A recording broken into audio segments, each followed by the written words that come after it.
NCERT science chapter 9 class 9 chapter 11 ध्वनि यानी sound. Chapter का नाम है साउंड। ध्वनि, ध्वनि का उत्पादन और संचरण, ये पहला टॉपिक है। Production and propagation of sound. ध्वनि का उत्पादन, इससे पहले भी हम लोग लोअर क्लासेस में पढ़े हैं कि प्रोडक्शन ऑफ साउंड बेसिकली कुछ नहीं है। कहीं भी किसी भी चीज़ को अगर आप वाइब्रेट करवाते हैं यानी कंपन करवाते हैं तो उससे साउंड प्रोड्यूस हो जाता है। जैसे अभी हम बोल रहे हैं या आप बोलते हैं, गाड़ी से आवाज़ आती है, चिड़िया बोलता है, कभी भी कहीं भी कुछ आवाज़ अगर उत्पन्न कर रहा है तो वाइब्रेशन ही हो रहा है वहाँ पे, यानी ध्वनि कंपन करने वाली वस्तु द्वारा उत्पन्न होती है।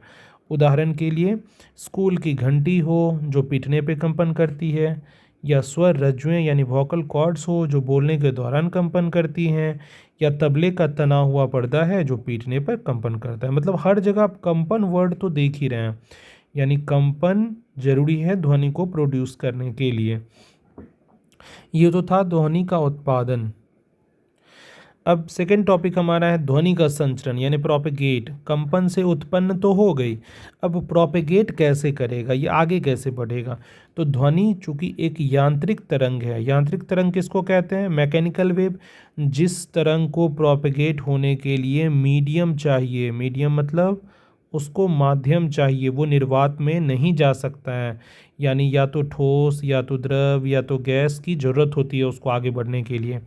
तो ध्वनि तरंग एक यांत्रिक तरंग है जिसे संचरण के लिए माध्यम हमेशा चाहिए होता है, की आवश्यकता होती है। तो ये था। अब है ध्वनि निर्वात में संचरित। अभी जस्ट बताया कि नहीं हो सकती है, ध्वनि निर्वात में संचरित नहीं हो सकती है। नौ थर्ड पार्ट क्या है, संपीड़न और विदलन। अच्छा, ध्वनि निर्वात में संचरित नहीं हो सकती, इसीलिए मून पे या वहाँ मार्स पे हम लोग बात नहीं कर सकते क्योंकि वहाँ वायुमंडल है नहीं, तो आवाज़ कैसे ट्रांसफ़र होगा। नाउ थर्ड टॉपिक संपीड़न और विदलन। तो कंप्रेशन एंड रेयरफेक्शन, ये क्या है, तो माध्यम में कंपन करने वाली वस्तु जब आगे जाती है तो संपीड़न यानी उच्च घनत्व का क्षेत्र बनता है, और जब पीछे आती है तो विदलन यानी निम्न घनत्व का क्षेत्र बनता है। इसको पिक्चर से देखिए कैसे समझते हैं। तो ये संपीड़न और विदलन ये हम लोग पिक्चर से देखते हैं। ये वाला जो पिक्चर है कॉम्प्रेशन यानी संपीड़न का पिक्चर है ये वाला, फिर ये भी संपीड़न है, और ये दोनों क्या है, रेयरफेक्शन यानी उसको कहते हैं विदलन। तो जब भी ध्वनि तरंग उत्पन्न होती है, जब भी ध्वनि जहाँ कंपन होता है कोई भी चीज़ का, ध्वनि वहाँ से उत्पन्न हुई है, मान लीजिए यहाँ स्पीकर लगा है और यहाँ से ध्वनि उत्पन्न हुई है, तो यहाँ से जो साउंड जाएगा ना कॉम्प्रेशन बन के जाएगा, फिर क्या होगा, वो अगले वाले कनों को धक्का दे देगा, अपने साउंड को प्रोड्यूस कर देगा, मतलब वाइब्रेट करा देगा।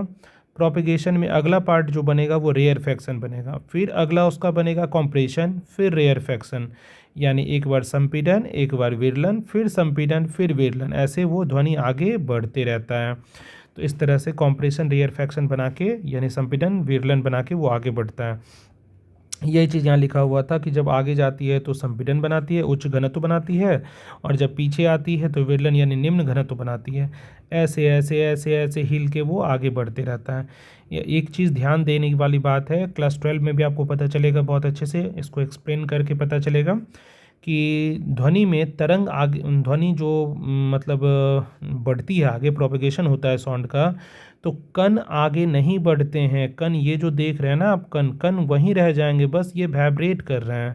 कण वाइब्रेट करके अगले वाले कण को वाइब्रेट करा देते हैं, तो कण आगे नहीं बढ़ते हैं। ऐसा नहीं होगा कि कण ये जो बी पार्टिकल ए पार्टिकल है ये आगे बढ़ के यहाँ ऐसे आ जाएगा फिर यहाँ पहुँच जाएगा, ऐसा नहीं होगा। मतलब ये यहीं रहेगा, ऐसे ऐसे वाइब्रेट करता रहेगा, वाइब्रेट करता रहेगा, और धीरे धीरे वो अगले वाले को एनर्जी ट्रांसफ़र करते रहेगा। तो ध्वनि संपीड़न और विदलन के रूप में ही संचरित होती है। यही था प्रोपेगेशन ऑफ साउंड, और संपीड़न और विदलन क्या था ये भी जस्ट हम डिस्कस कर रहे थे ना। इसके बाद नेक्स्ट टॉपिक जो हमारा है वो है ध्वनि तरंगें यानी साउंड वेव्स। साउंड वेव्स दो तरह का होता है, साउंड वेव्स एक ही तरह का है, मतलब अनुदैर्ध्य ही तरंग है, ये लॉन्गिट्यूडनल वेव कहते हैं। तो ध्वनि तरंग क्या है, तो ये अनुदैर्ध्य तरंग है, लॉन्गिट्यूडनल वेव्स हैं। ध्वनि तरंगे जो है अनुदैर्घ्य तरंगे होती है। अनुदैर्घ्य तरंगे क्या होता है, तो देखिए दो तरह की तरंगे होती है। एक लाइट वाला जो तरंग है वो होता है ट्रांसवर्स वेव, और ये होती है लॉन्गिट्यूडनल वेव। लॉन्गिट्यूडनल वेव जो है वाइब्रेट कैसे करता है, मतलब ऐसे ऐसे वाइब्रेट कर कर के वो आगे बढ़ेगा, मतलब आगे पीछे हो कि वो आगे बढ़ेगा, यानी जिस डायरेक्शन में जाना है उसी डायरेक्शन में वाइब्रेट करेगा, कभी इधर कभी इधर कभी इधर कभी इधर, ऐसे वो वाइब्रेट करते करते आगे बढ़ेगा। लेकिन इसका अपोजिट ये लॉन्गिट्यूडनल का बताया। अब ये ट्रांसवर्स का देखिए, ट्रांसवर्स जो लाइट वाला होता है, जैसे इस डायरेक्शन में जाना है तो वाइब्रेशन उसका ऐसे ऐसे होगा, ऐसे ऐसे होगा, ऊपर नीचे वाइब्रेशन करते रहेगा और आगे बढ़ते रहेगा। लेकिन ध्वनि तरंग में क्या था कि वाइब्रेशन इसी डायरेक्शन में होगा, जिस डायरेक्शन में जाना है उसी डायरेक्शन में वाइब्रेशन करता रहेगा, आगे पीछे होते रहेगा। तो ये था अनुदैर्घ्य तरंगे। इसके माध्यम के कण जो है तरंग के संचरण की दिशा के समानांतर आगे पीछे कंपन करते हैं, यही जस्ट अभी बता रहे थे। अब जो है ध्वनि तरंगों के अभिलक्षण क्या है, कैरेक्टरिस्टिक्स क्या क्या होगा, मतलब साउंड वेव जो है कैसा कैसा उसके अंदर की प्रॉपर्टी होगा। तो आवृत्ति सबसे पहले पढ़ेंगे, फ्रीक्वेंसी आवृत्ति के बारे में। तो प्रति सेकेंड होने वाली कंपनों की संख्या को हम लोग क्या कहते हैं, आवृत्ति कहते हैं।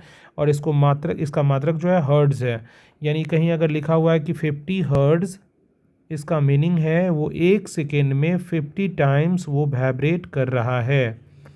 एक सेकेंड में 50 बार अगर वो वाइब्रेट कर रहा है तो वो 50 हर्ट्ज हो गया। नौ तारत्व अगला है पीच। पीच क्या होगा, तो पीच होता है आवृत्ति तारत्व को निर्धारित करती है। उच्च आवृत्ति यानी हाई फ्रीक्वेंसी रहेगा तो उच्च पीच भी हो जाएगा, यानी पतली आवाज़ हो जाएगी। और लो अगर आवृत्ति यानी लो फ्रीक्वेंसी होता है तो पीच भी हमारा कम होता है। नौ नेक्स्ट है हमारा आयाम, एम्पलीट्यूड। माध्यम के कणों का माध्य स्थिति से, माध्यम के कणों, एम्पलीट्यूड पढ़ रहे हैं, कैपिटल ए से डिनोट करते हैं। माध्यम के कणों का माध्य की स्थिति से अधिकतम विस्थापन होता है। मतलब जैसे अगर मान लीजिए ध्वनि की तरंग कुछ ऐसे ऐसे ऐसे ऐसे जा रही है तो मिड पॉइंट तो यही है, माध्यम का मध्य कण जो है ये है, यहाँ से कितना ऊपर गई कितना नीचे गई, इसी को हम लोग क्या कहेंगे, एम्पलीट्यूड कहेंगे। इसी को आयाम यानी एम्पलीट्यूड कहते हैं। माध्यम के कणों का माध्य की स्थिति से अधिकतम जो विस्थापन है उसी को कहते हैं। न अब आता है प्रबलता, लॉर्डनेस। तो आयाम जो है प्रबलता को निर्धारित करता है, यानी ए का वैल्यू जितना ऊपर या जितना नीचे जाएगा प्रबलता उतनी ही साउंड की होगी। जैसे बड़ा आयाम के लिए प्रबल ध्वनि हो जाएगा। अब ऐसा मात्रक इसका क्या होगा, decibel, small D capital B, decibel में ही मेजर करते हैं आयाम यानी प्रबलता को, लॉर्डनेस को, साउंड की लॉर्डनेस को। अब वेग, वेग साउंड की क्या होती है, तो वेलोसिटी इकाई समय में तरंग द्वारा तय की गई दूरी। सिंपल है, वेग हम लोग बहुत जगह पढ़ चुके हैं। तो वेग होता क्या है, इकाई समय में तरंग द्वारा तय की गई दूरी। तो वेग क्या था हमारा, इकाई समय में तरंग द्वारा तय की गई दूरी को वेग कहते हैं। यानी भी जो होता है वो लेमडा इंटू म्यू होता है। लेमडा जहाँ पे तरंग दैर्घ्य है और तय की गई दूरी ये टोटल वेलोसिटी बता रहा है। नाउ नेक्स्ट जो टॉपिक है हमारा, ध्वनि का वेग और परावर्तन, speed and reflection of sound. Speed and reflection of sound, speed and reflection of sound. ध्वनि का वेग, स्पीड ऑफ साउंड, वो क्या होता है, यह माध्यम की प्रकृति और तापमान पर निर्भर करता है कि कैसी माध्यम में इसको ट्रेवल होना है और कैसे तापमान में इसको जाना है, उस हिसाब से होता है। तो ध्वनि का वेग सबसे ज़्यादा जो होगा वो सॉलिड में होगा, उसके बाद लिक्विड में होगा, उसके बाद गैस में होगा। यानी सबसे कम होगा गैस में और सबसे ज़्यादा होगा सॉलिड में। तो ध्वनि का वेग जो है ठोसों में अधिकतम, द्रवों में मध्यम और गैसों में न्यूनतम, सबसे कम गैस में होता है। अब यहाँ पे है कि तापमान बढ़ने पर ध्वनि का वेग बढ़ जाता है। अगर टेम्परेचर हम लोग इंक्रीज़ करें, टेम्परेचर बढ़ाएं तो ध्वनि का स्पीड भी, वेलोसिटी भी वो बढ़ जाएगा। वायु में वेग 0 डिग्री सेल्सियस पर लगभग 331 मीटर पर सेकेंड, ये याद रख लीजिए। वायु में वेग जो ध्वनि का होता है 0 डिग्री सेल्सियस पर लगभग 331 मीटर पर सेकेंड होता है। ना इसके बाद का जो पार्ट है वो है ध्वनि का परावर्तन, रिफ्लेक्शन ऑफ साउंड। लाइक ये सेम टू सेम होता है, जैसे लाइट में हम लोग पढ़े थे ना, लाइट चैप्टर में, कि रिफ्लेक्शन कैसे होता है, वैसा ही होता है ध्वनि का परावर्तन भी, सेम कॉन्सेप्ट है। प्रकाश की तरह ही ध्वनि भी किसी भी सतह से टकराकर परावर्तित हो जाती है। यानी वो आएगा पहले, परावर्तन टकरा के परावर्तित हो जाएगा। यानी सतह से जब भी टकरा के वापस जाए ध्वनि का परावर्तन, उसी को कहते हैं। तो प्रतिध्वनि इसमें आता है इको। ये क्या होता है? जब ध्वनि किसी दृढ़ सतह से टकराकर वापस आती है, दृढ़ सतह से टकराकर वापस आती है और हमें अलग से सुनाई पड़ती है। इसे स्पष्ट रूप से सुनने के लिए स्पष्ट रूप से सुनने के लिए जो है कम से कम 17.2 मीटर की डिस्टेंस होना चाहिए। और अगर स्पष्ट रूप से सुनना है तो मूल ध्वनि और परावर्तित ध्वनि के बीच समय कितना का अंतर होना चाहिए? 0.1 सेकेंड का समय अंतराल होना चाहिए। यानी समय का अंतराल और दूरी, ये दोनों याद रख सकते हैं हम लोग कि अगर स्पष्ट रूप से प्रतिध्वनि को सुनना है तो हमारे मूल ध्वनि यानी हम लोग जो बोले और परावर्तित ध्वनि दोनों के बीच का जो अंतर होना चाहिए टाइम का, वो 0.1 सेकेंड का समय अंतराल होना चाहिए। और न्यूनतम दूरी कितना होगा जिससे कि हम लोग परावर्तित ध्वनि यानी इको को सुनेंगे? तो स्रोत यानी बोलने वाले और परावर्तक सतह जो है उसके बीच कम से कम 17.2 मीटर जो है लगभग उतनी दूरी होनी चाहिए ना। इसके बाद नेक्स्ट जो है अनुरणन। ये क्या होता है? रिवर्बेरेशन। तो बड़े हॉल में ध्वनि का बार बार परावर्तन, रिवर्बेरेशन मतलब मल्टीपल रिफ्लेक्शन बोलते हैं। बहुत बार अगर रिफ्लेक्शन हो रहा है, बार बार अगर परावर्तन हो रहा है तो उसी को रिवर्बेरेशन कहते हैं ध्वनि का। जिसके कारण क्या होता है कि ध्वनि दीर्घ काल तक बनी रहती है। ये जानबूझ के भी कभी कभी करवाया जाता है।